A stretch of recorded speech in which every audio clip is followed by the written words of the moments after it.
చప్పుడు మీ బహుజన 9 న్యూస్. బోధించు, సమీకరించు, పోరాడు. అంగరంగ వైభవంగా క్రిస్మస్ వేడుకలను బ్రదర్ ఎపఫ్రా నేతృత్వంలో ఎల్బీ నగర్ నియోజకవర్గంలో గల పెద్ద అంబర్పేట్ దేవుని స్మరణ మందిరం ఎపఫ్రా మినిస్ట్రీస్ లో జరిగాయి. ఈ సందర్భంగా బ్రదర్ ఎపఫ్రా మాట్లాడుతూ, ముందుగా ప్రజలు అందరికీ క్రిస్మస్ పర్వదినం సందర్భంగా అందరికీ శుభాకాంక్షలు తెలుపుతున్నానని, అలాగే ప్రపంచంలో ఎక్కడో ఒక చోట మతాలు మధ్య గొడవలు జరిగి రవాణా కష్టంగా మారుతున్న ఈ రోజుల్లో మేము చెప్పేది ఏమిటంటే, ఏ కులమైనా ఏ మతమైనా మనుషుల మధ్య ప్రేమ ద్వారా ఏమైనా సాధించవచ్చు అని, అదే మా సందేశం అని ఆయన తెలిపారు.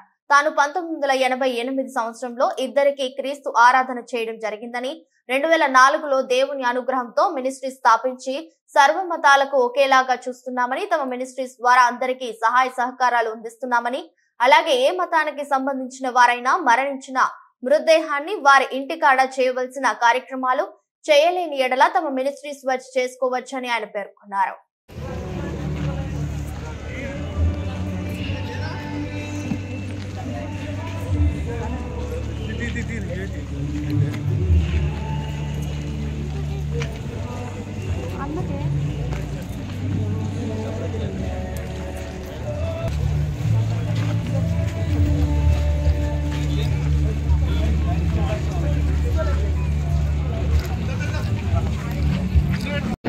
ఏంటంటే సివిల్గా కూడా మాతో పాటు వాళ్ళు కూడా కోఆర్డినేషన్గా ఇద్దరం చేయటం వల్ల ఈ పని ఇంత తొందరగా కంప్లీట్ అయ్యింది.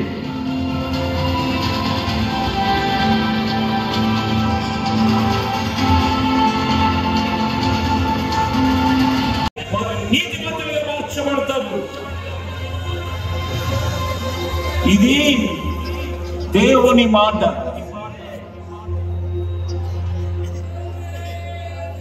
జీవము నించిన పరమపిత ఈ ఆరాధనలో ఎవరింకనూ యేసును మధ్యలో పట్టుబడుతున్నారో యేసును రాత్రి ప్రభు విడిపిస్తాడు. ఆత్మస్వరూపుడైన తాకులలో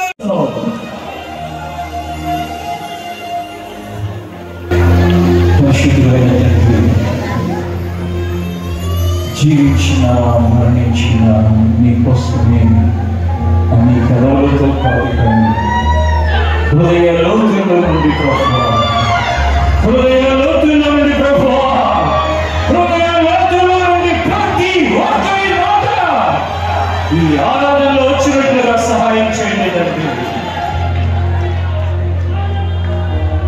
మా నుండి నువ్వు కోరుకుంటుంది అదే ప్రభువా. ఈ 2023 క్రిస్మస్ శుభాకాంక్షలు రిపోర్టర్స్గా మీ అందరికీ, అలాగే మీ యాజమాన్యాలకి. అదే సమయంలో ఈ హైదరాబాద్ పట్టణంలో ఈ జంట నగరాల్లో ఉన్న 1 కోటికి పైగా ఉన్న ప్రజలందరికీ కూడా క్రిస్మస్ సందర్భంగా శుభాకాంక్షలు తెలియపరుస్తున్నాం. ఈ నూతన మందిరంలో మొట్టమొదటిసారి జరిగిన ఈ క్రిస్మస్ వేడుకలు వేలాది మందిగా వచ్చి వారు దేవుని యొక్క ప్రబోధాలను విని మానవాళి మనుగడ కోసం కావలసిన ప్రేమ, శాంతి, సమాధానం, క్షమాగుణం వారందరూ కూడా కలిగి సమాజంలో ఒక విప్లవాత్మకమైన మార్పులు రావాలని కోరుకుంటున్నాను.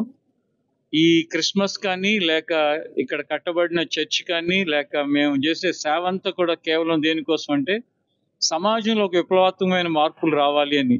సొంత కుటుంబస్తులే ఒకరి కోసం ఒకరు ప్రేమ లేని స్వార్థంతో బ్రతుకుతున్న ఈ రోజుల్లో క్రిస్మస్ చెప్పేది ఏంటంటే, యేసుక్రీస్తు దేవుని కుమారుడిగా పరలోకం నుండి మన కొరకు దిగి వచ్చాడు, మనందరినీ కూడా ఒక్కటిగా చేయటానికి. ముఖ్యంగా మనలాంటి దేశాల్లో కులాలుగా, మతాలుగా, ప్రాంతాలుగా ఎంతో విభేదాలతో మనుషులు బ్రతికే ఈ సమాజంలో అందరూ ఒక్కటని, ఆ దేవుని ప్రేమతో నిన్ను వలే నీ పొరుగువాడిని ప్రేమించని చెప్పిన దేవుని మాటని నెరవేర్చేటట్లుగా మన దేశం అంతా కూడా ఆ మార్గంలో నడవాలని నేను కోరుకుంటున్నాను.